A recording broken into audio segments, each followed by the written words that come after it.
National Weather Service in Fort Worth has issued a severe thunderstorm warning for northeastern McLennan County and central Texas, southeastern Hill County and central Texas, northern Limestone County and central Texas, until 1:15 p.m. Central Daylight Time. At 12:09 p.m. Central Daylight Time, a severe thunderstorm was located over Waco, moving east at 45 miles per hour. Hazard, 60 miles per hour wind gusts. Source, radar indicated. Impact, expects damage to roofs, siding, and trees.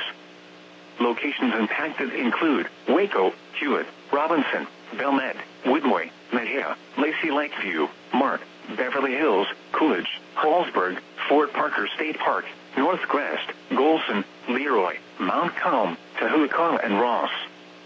This includes Interstate 35 between mile markers 329 and 346. A tornado watch remains in effect until 6 p.m. Central Daylight Time for central and north central Texas. For your protection, get inside a sturdy structure and stay away from windows.